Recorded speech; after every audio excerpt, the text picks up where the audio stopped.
A stranger zipped her wedding dress. Mafia Kingpin whispered, "Your groom is dead, I am your husband now." 22-year-old Amanda Crawford stood in front of the mirror in her wedding dress, unaware of what was about to happen.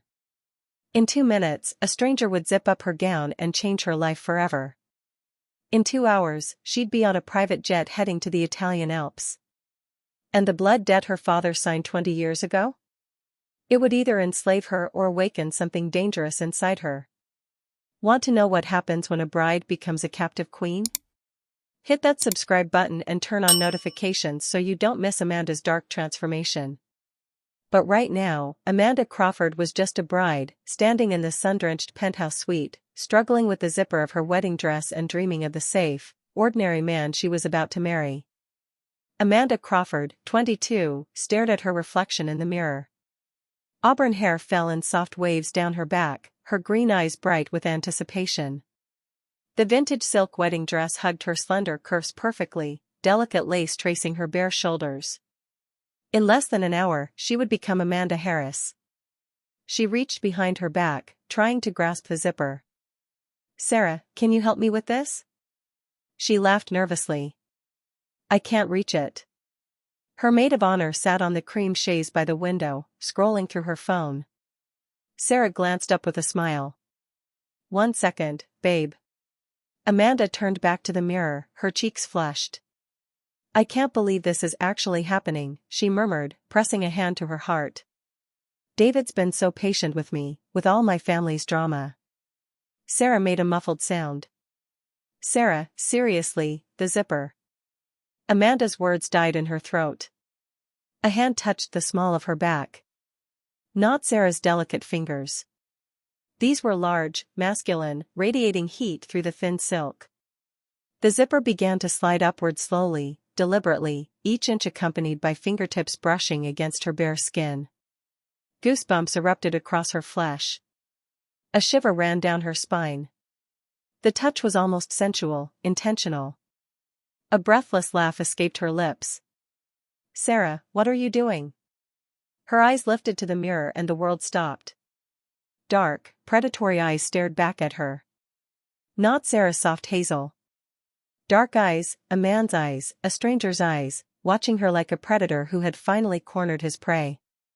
He towered over her at 6 feet 4 inches, broad shoulders straining against a perfectly tailored charcoal suit. His dark wavy hair was swept back from a face that belonged on a Renaissance painting, beautiful and terrifying in equal measure. An expensive watch glinted on his wrist as his fingers completed their journey up her spine. But it was his eyes that made her blood run cold. Dark as midnight, empty of warmth. They stared at her reflection with an intensity that stripped her bare. The zipper fastened with a soft click that echoed like a gunshot. "Who are you?" Amanda's voice came out strangled. She spun around, pressing herself against the vanity. "What are you doing in here?" The stranger smiled coldly. His voice was low and controlled, the kind that didn't need volume to command attention. A faint Italian accent wrapped around each word. "Your groom is dead, little dove. I am your husband now." Amanda's heart slammed against her ribs. "What are you talking about?" Amanda's voice cracked, her fingers digging into the vanity edge. "Where's David? What did you do to him?" The stranger, no, the predator, took one deliberate step closer. The scent of expensive tobacco and gunpowder rolled off him in waves. "David Martinez wasn't who you thought he was, little dove. He was an undercover informant. FBI. Been building a case against my family for 18 months. Amanda's knees buckled. "You're lying." "Am I?" His dark eyes gleamed with something that might have been amusement. "Tell me, did he ever let you meet his family? Did he ever take you to his apartment without calling first? Did he ever, even once, let you look through his phone?" Her silence was answer enough. "He was executed 30 minutes ago in the hotel parking garage." Henry's voice was matter-of-fact, clinical. Quick. Professional. "He didn't suffer, if that brings you any comfort." "You monster." The words tore from her throat. "You killed him. You killed. I killed the man who was going to testify against me next month. Henry moved closer still, backing her against the mirror. The man who was going to use you, his fiancée, his perfect cover story, to gain access to everything he needed to destroy the Bernacchi family. Amanda's reflection stared back at her, ghostly pale in her white silk. This couldn't be real. This couldn't be happening.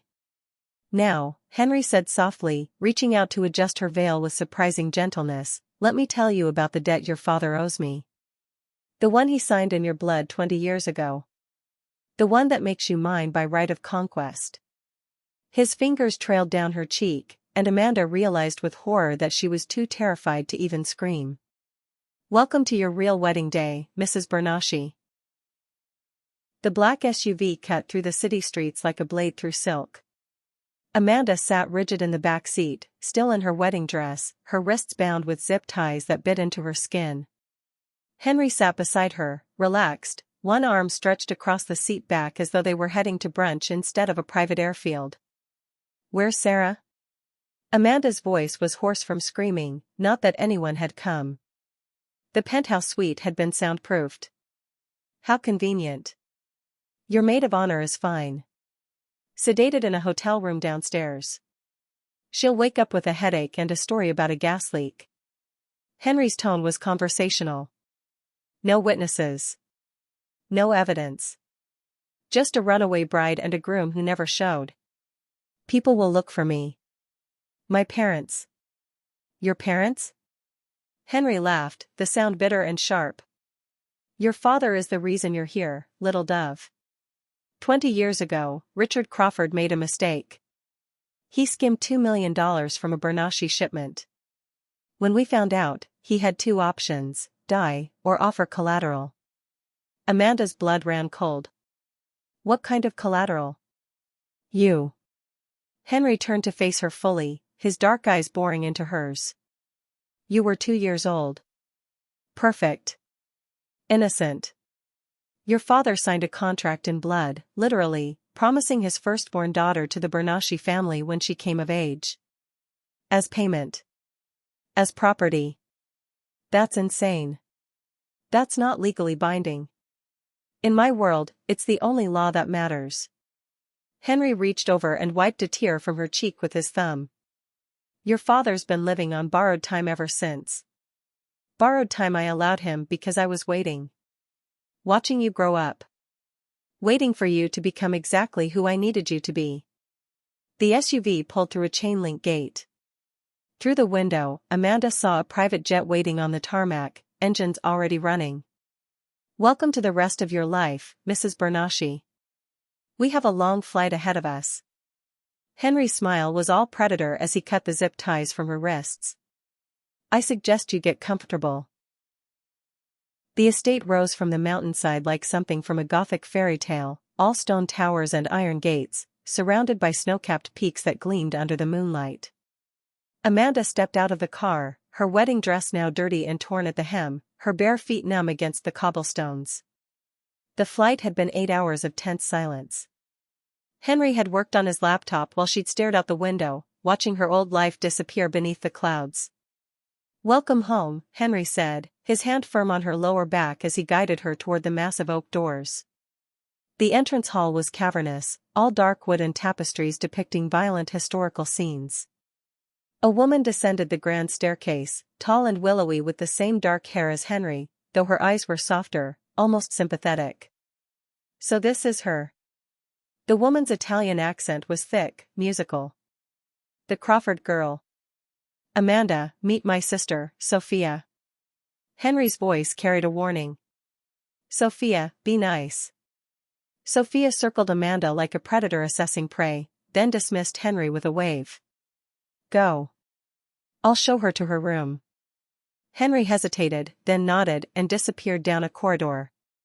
The moment he was gone, Sophia's expression hardened. She grabbed Amanda's wrist and pulled her close, her voice dropping to an urgent whisper. Listen to me very carefully, Piccola. My brother thinks he's protecting you by bringing you here. He thinks he's saving you from whatever conspiracy your family is involved in. I don't understand. You don't need to understand. You need to survive. Sophia's nails dug into Amanda's skin. Being a Bernacchi wife is a death sentence. Our mother was murdered. Henry's first wife died under mysterious circumstances. And now you, a Crawford, in our home? Amanda's heart hammered. What are you saying? I'm saying watch your back, little bride. Because someone in this house wants you dead, and it might not be who you think. Sophia released her and smiled coldly. Now, let me show you to your cage. The dining room was obscene in its opulence, crystal chandeliers dripping light onto a table that could seat 20. But tonight, only 3 places were set. Henry sat at the head, Sophia to his right. The chair to his left remained empty, waiting. Amanda stood in the doorway, still in her ruined wedding dress. A maid had offered her clothes, but she'd refused. Let them see what they'd done to her.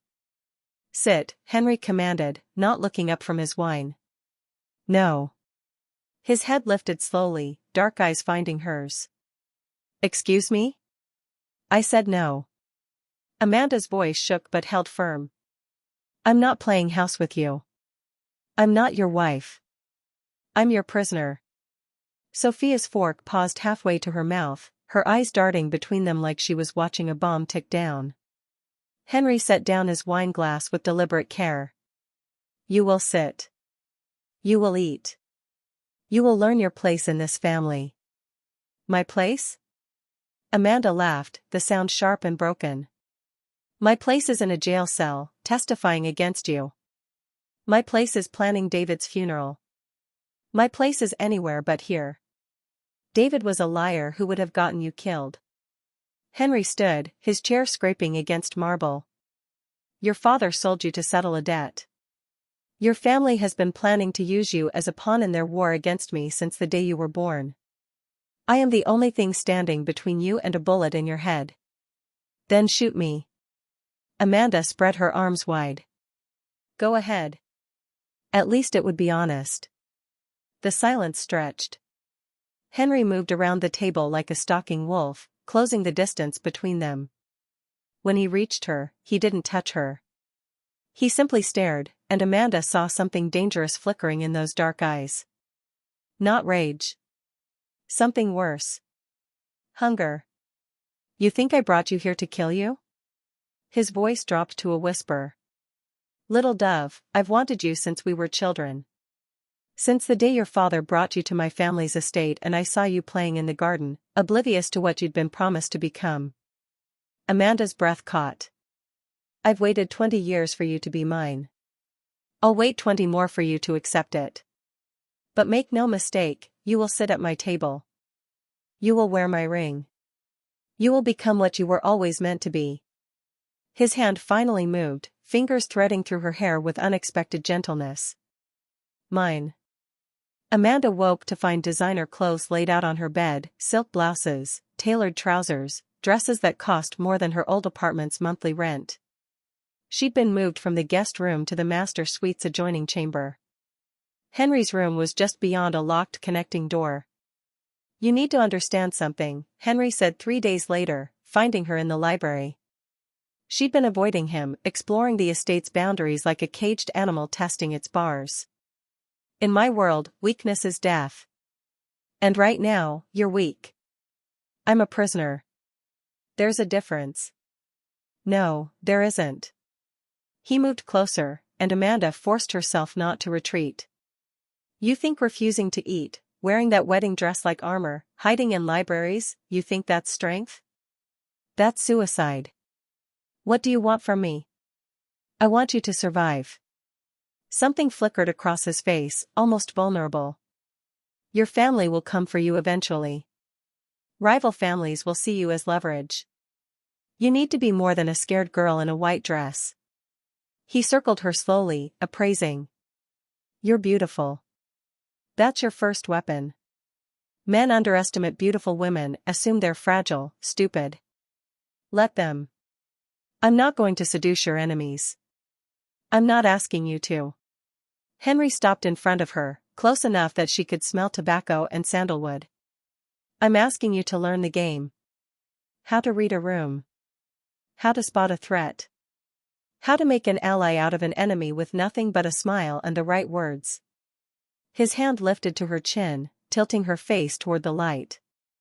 Beauty is a weapon, Amanda. But intelligence is armor. You're going to need both. Days blurred into lessons. Henry taught her Italian phrases, showed her photographs of rival family members, explained the delicate politics that kept their world from erupting into open war. And slowly, without realizing it, Amanda stopped flinching when he entered a room. Stopped sitting across from him at dinner. Started asking questions instead of hurling accusations. One evening, reviewing documents in his study, Henry's hand brushed hers as he reached for a file. Neither pulled away. The touch lingered, electric, dangerous. "You're learning," he murmured. Amanda met his dark eyes and realized with horror that she wanted to.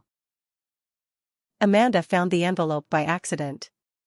She'd been searching Henry's study for a phone, a laptop, anything that could connect her to the outside world. 3 weeks in the Alpine fortress had made her desperate, reckless. Henry had left for Milan that morning, and Sophia was occupied with estate business. The moment felt stolen, dangerous. The mahogany desk drawer stuck at first, then gave way with a soft groan. Inside, beneath folders marked with names she didn't recognize, lay a manila envelope with her name written across it in David's familiar scrawl. Her hands trembled as she pulled it free. David. Safe, boring David, who'd promised her a quiet life far from her family's toxicity. David, who Henry claimed had been executed for being an informant. David, whose death she'd mourned even as she fell into her captor's bed. She opened the envelope. The first document was a life insurance policy. $2 million, with David listed as the sole beneficiary. Dated 3 weeks before their wedding. Amanda's breath caught. She'd never signed this. The second was worse. An email exchange between David and someone named M. Crawford, her uncle Marcus, the family's notorious fixer. The words blurred as she read, but certain phrases leaped out like knife wounds. The girl has no idea about the Crawford Trust Fund. Wedding night, make it look like an accident. Carbon monoxide, maybe. Hotel suites are notorious for faulty heating. 2 million insurance plus the trust fund inheritance. Split 60-40 like we discussed. Amanda's legs gave out. She sank into Henry's leather chair, the pages trembling in her grip. David hadn't loved her. He'd been hired to kill her. By her own family. The wedding wasn't supposed to be her new beginning. It was meant to be her funeral. A sound at the door made her jump. Henry stood in the threshold, still wearing his traveling coat, snowflakes melting on his shoulders. His dark eyes moved from her face to the papers scattered across his desk. "You weren't supposed to find those yet," he said quietly. "Yet?" Amanda's voice cracked. "You knew. You knew what David was planning, and you let me believe." She couldn't finish. Couldn't reconcile the man she'd been mourning with the monster in these pages. Henry moved closer, each step deliberate. "I told you your groom was dead, little dove. I never said I killed an innocent man." He knelt before her, capturing her tear-stained face between his hands. "I killed the man who was going to murder you in your sleep and cash in on your corpse." Amanda stared into those predatory eyes, the same eyes that had terrified her in the mirror on her wedding day. But now she saw something else beneath the darkness, something almost like tenderness. "Why didn't you tell me?" she whispered. "Because I needed you to see it yourself. To understand that the monster you feared saved you from the man you trusted." His thumb brushed away a tear.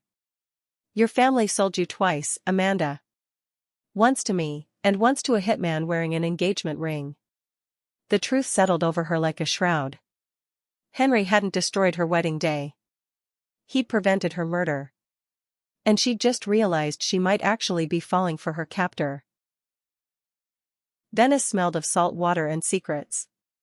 Amanda stood on the balcony of the Palazzo Bernacchi, watching gondolas drift through the moonlit canals below. The masquerade ball was in full swing behind her, rival families gathered under crystal chandeliers, their faces hidden behind gilded masks, their smiles sharp as knives. Henry had dressed her himself that evening. A crimson gown that clung to every curve, a black lace mask studded with tiny diamonds. "You need to look like a queen tonight, little dove," he'd murmured against her ear. Like someone they'd be fools to touch. Now he appeared beside her, removing his own mask, a fierce, hawkish thing that made him look like a Venetian prince from some violent fairy tale. His dark eyes found hers with an intensity that made her breath catch. "Dance with me," he said. It wasn't a request. Henry pulled her into his arms as a string quartet began a haunting waltz inside. But he didn't lead her back to the ballroom. Instead, they swayed on the balcony, alone above the ancient city, the music drifting through the open doors like a ghost. "I need to tell you something," Henry said, his voice low and rough. "That day I came for you, it wasn't just about the blood debt." Amanda looked up at him, her heart hammering.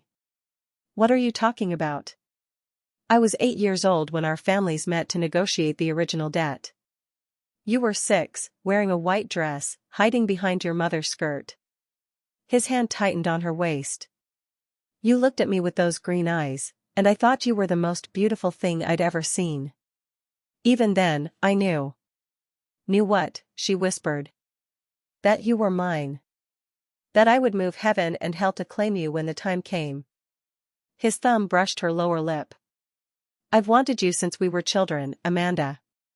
The debt just gave me the excuse to take what I'd been dreaming about for 20 years. Amanda's world tilted. "You remembered me?" "Every day." Henry's mouth descended on hers, and this time when she kissed him back, it wasn't confusion or Stockholm syndrome or desperate need for protection. It was something far more dangerous. It was real.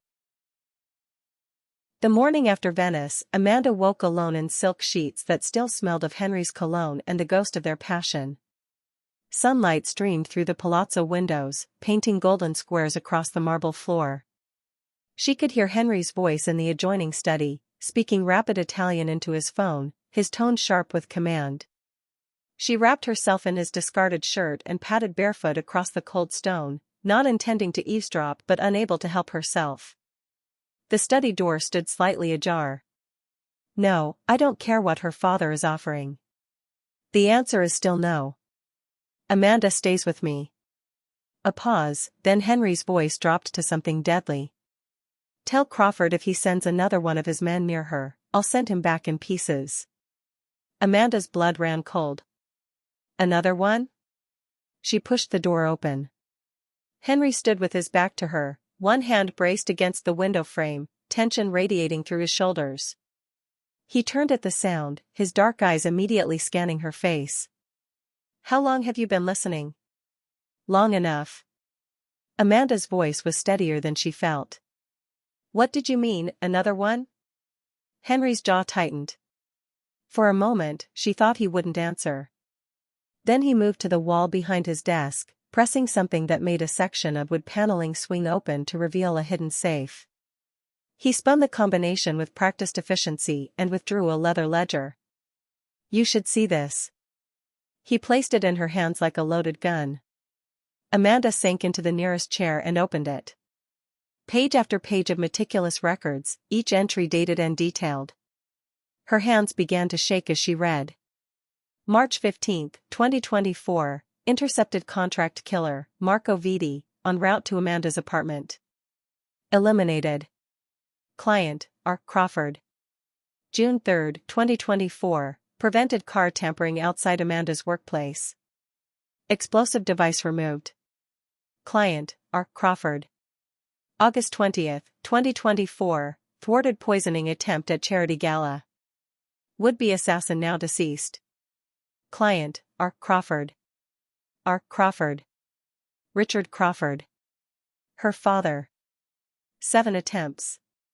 7 times her own father had tried to have her killed, and 7 times Henry had stopped it.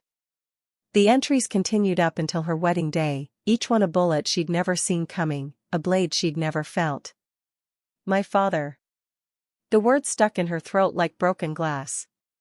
Henry knelt before her, his hands covering hers on the ledger. Your father has been trying to kill you since you turned 21 and gained access to your mother's trust fund. $8 million he can't touch as long as you're alive. Amanda felt the world spin. The blood debt was real. But it also gave me legal claim to you, protection I could enforce. Your father couldn't touch you once you became a Bernacchi wife. Henry's voice was rough, almost gentle. I didn't just take you for a debt, Amanda. I took you because if I didn't, you'd be dead within a month. She looked at the man kneeling before her, the Mafia Kingpin who'd terrorized her on her wedding day, who'd stolen her from everything she knew. The monster who'd saved her life 7 times before she even knew she needed saving. You've been protecting me all along, she whispered. From the moment I learned what your father was planning. Even before I had the right. His thumb traced her trembling jaw. You were mine to protect, Amanda. Always. She kissed him then, hard and desperate, tasting salt from tears she didn't remember shedding. Because the truth was more devastating than any lie, the only person who'd ever truly wanted to keep her alive was the man who'd claimed her like a prize of war.